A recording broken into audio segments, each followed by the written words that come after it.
And I'm celebrating something today. I want y'all to celebrate with me. No, it's not Juneteenth, that's obvious.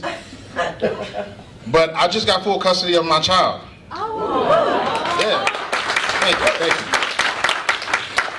you. Yeah, it took 18 years, man. But, you know what I mean? His mom was not giving that child support up, man. It just wasn't happening.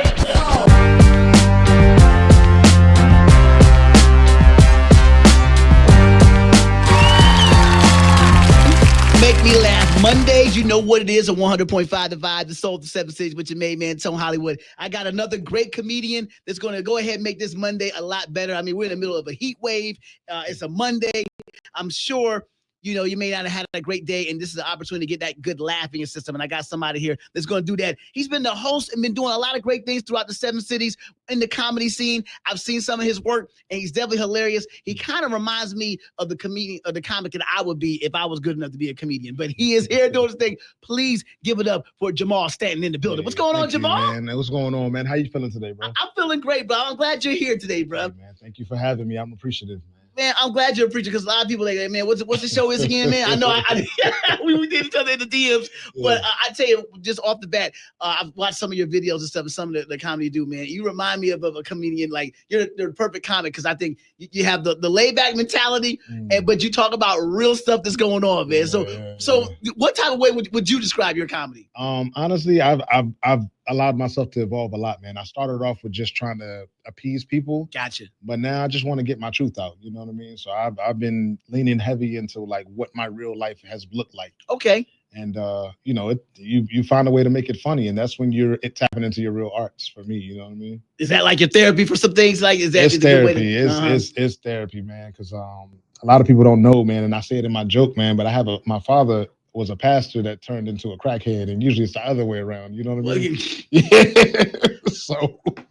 See, I didn't even know I was supposed to laugh at that. Wait. Hey, man, look, this is realness, man. I keep it real, man. Yeah. So, you know, just being able to go on stage and finding the way to make it funny so people don't offer me because I got tired of sympathy. You know what I mean? Yeah. So like, nah, this is funny, man. Like, this is material for life, you know? So, yeah, I try to keep it real, man.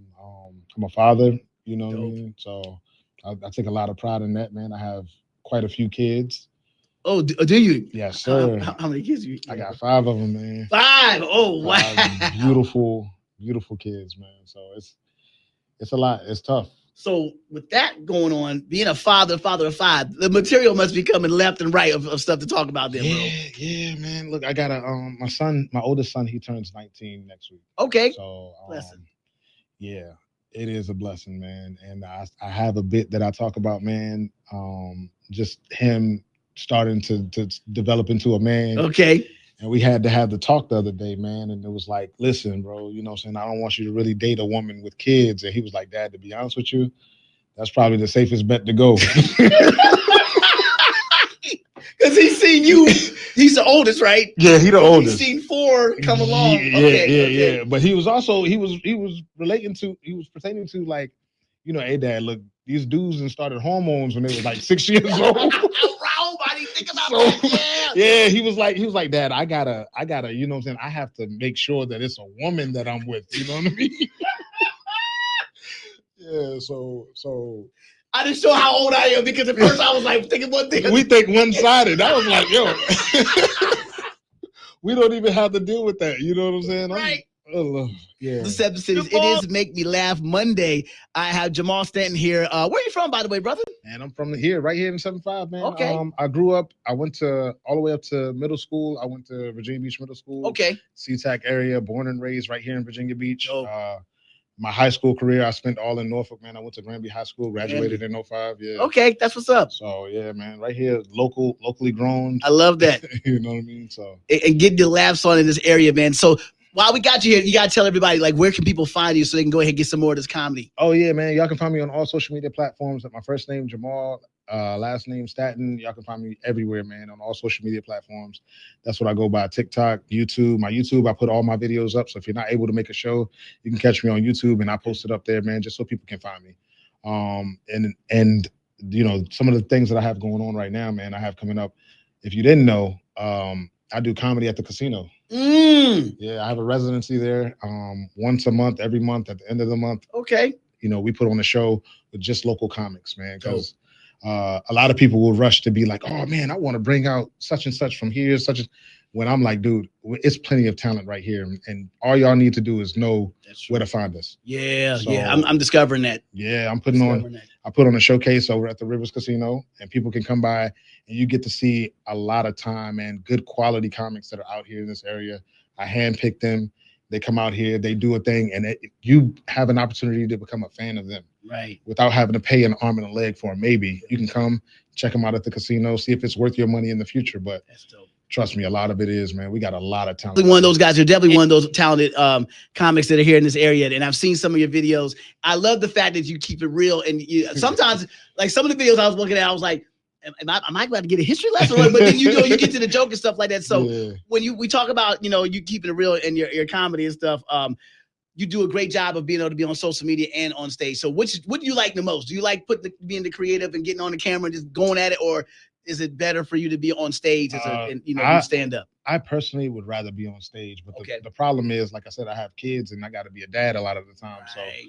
So, social media is there. So it's like, if you can't get the practice on stage, like the camera's right here. Let's see what works, see what bites. And, but I've known that I flourished on stage, and like the reason that I started comedy was all out of fear. I had a fear of public speaking. Like if you look at my earlier videos, because I wasn't afraid to show it. Like you see me stutter a lot, you see me kind of like chop on my words, you see me hesitate, and I really wanted to conquer my fear because I have young men that are coming behind me. Come on, brother. And I need them to know, like, hey, the only way you're going to get to the level of success that you want is by attacking every fear that you have. You know what I mean? Yeah. So even with the dogs, like I used to train dogs. So I was afraid of dogs. Yeah. That's a plot twist right there, bro. Yeah, bro, the fear was heavy. And I did it so extreme that I was doing work for the police, the law enforcement in the bite suit. So it's in the bite suit. I was like, look, I can't just be afraid. Like, I can't just teach you how to sit and stay. I need to make sure I'm not afraid of your bite. You know what I'm saying? Because once you over that fear, once you've conquered something like that, there's nothing that can stop you. Yeah. And that's how I wanted my sons to know. And I wanted to show them and be able to teach them how to conquer the fears. Wow. And because I took the steps, I'm like, okay, you know what I'm saying? Like we can get the lessons done. Now you've kind of conquered that. Has there still been a dog that comes to you like, man, this one, I don't know about this dog right here. This dog Nah, not no more. Really? I'm not afraid of any dog. I've been bit by and chased by, and like, you know what I'm saying? I got into a sport that teaches you the movement in that bulky suit of how to esquive a dog. Like, that's the word for it, esquive, but how to make a dog miss when they try to bite you. And like, so no, that fear, like I can be right here face to face with a dog and they barking, and no. I had no idea when I was booking you to be on this show that you were going to be a dog whisperer too. Like you don't even have that on your bio, bro. Nah, man. Look, it's funny because like I got away from it because of the heavy levels of racism that come with it. People don't talk about it, but it's real. You know what I'm saying? Like I wasn't I wasn't treated fairly in that field. Man, so you know what I'm saying? Like you see, and I got into some pretty rough situations where it resulted in stitches and body damage and stuff like that. So yeah, I walked away from it, but it worked because I got into comedy, and I'm, you know what I'm saying? Like you still battle some things, but at least I'm not physically damaged. You know what I mean? Yeah. So how were you able to pivot that to get into comedy? It just came from like, bro, I really don't know, man. It was like one of those, I'm bored at home, and I was like, yo, what's my next fear that I had to conquer? You know? Right. So yeah, that was one that popped up, and I was like, let's do this. So I did a little research, and I went and did an open mic at Kazi's, and like I got hooked. Wow. Yeah. So take me back to your first night on comedy on stage, man. How'd you feel, man? It was exciting, but I did horrible. Oh, don't know you bombed. Because every comedian that we've had on the show, we talked about like the first time they've been on, and a lot of them was like, I did really good, or it was a competition, I didn't win, but I saw what I could do. But you man, I did. I kite a bomb. They thought I was. Oh, he said what? Yo, man, look, that was the worst, man. I was like, yeah, man. I went up there because all of us think that we gonna be like, man, I watched Bernie Mac. I watched, you know what I'm saying? Mm-hmm. I know what to say. I'm coming up. Yeah, I go up there and I say the first thing, and I'm just like, you know what? I'm just gonna go off stage, and I was like, oh, don't give me no pity laughs. I actually posted the video. The video's up. Oh, really? Okay, Yeah. I gotta go back and Look, man, I'm not afraid because I feel like I want people to know how serious I've taken it. Gotcha. You can see, and this is why I post all my videos. You can see where I start and where the growth is happening. Mm-hmm. And I tell people all the time, I'm like, listen, don't watch my journey, be a part of it. Wow. So Big. you know what I'm saying? Yeah, you come to me and you tell me, hey man, look, that joke wasn't really funny. Maybe if you said this instead of this, it might work more. Then I have a fan for life because if I do make the switch, or if they're watching to see if I make the switch, and I do it, and they're like, I taught them that, man. That's my guy. I definitely would do that. So yeah, like so it's like you inviting people in to be a part of your journey, and I love that because so many people have continued to follow me in my growth, and yeah, it's just a beautiful thing. You've talked about you know, the real of being a comic, you know, in this area and stuff like that, and I really appreciate it because it's not all glamour and glitz, you know. No. Social media just don't have a way of doing that, but you're showing that you know, you as a father and as a, you know, doing comedy in this area, booking shows, stuff like that. It can be a struggle, right? Oh yeah, don't even get me on booking now. Hey, you know. Yeah. Try DMing someone telling them that, you know, hey man, I got a radio show, you know, they can't hang up on me, but you know, being left on red. I tried to message some women and they think that you're trying to holler at them, man. I'm like, no. I hate it. It's the worst. It's like, the worst. Look, and they're already not following you. Yeah, so you just look thirsty, and I'm like, all right, man, maybe I gotta, you know what I'm saying? I don't have that problem as much anymore. I've been more selective with who I reach out to. Gotcha. But yeah, just the start of it, man. I was like, yo, all right, man. You know, that is dope, man. Yeah, but the growth has happened. Like I said, I've been doing comedy now for 2 years. Two. Okay, what? Two. Man, look, I grinded. So going from your first show bombing to now 2025, you know what I'm saying, summer 2025, what would you advise you would give to yourself on that first night? Keep working. Because I there were so many times where the right person came into my life and would tell me like, yo, man, look, that was good, but you got to keep, you know what I'm saying? And it were times where I got discouraged and I took a week off or took some when I should have just kept working, you know what I'm saying? Yeah. And then like also be mindful of the people you bring into your circle. Gotcha. That was another big, those are the only two big things that I've had, man, was like me getting inside my head and not going out and keep the reps up and me just inviting the wrong people around. That's what's up. That's what's up. Man, Jamaal, the door is wide open for you to come on back again, once again, brother. Thank you so much for what you do. Just being a black man and raising those your family and stuff like that and being a great role model and stuff. I really appreciate it. I don't think brothers get commended enough for doing something like that. I don't have kids, so you know what I'm saying? So I'm looking at you like, no, but seriously, but for you to do that, you know, a lot of brothers don't get a pat on the back for that. I want to say, man, thank you. Appreciate it.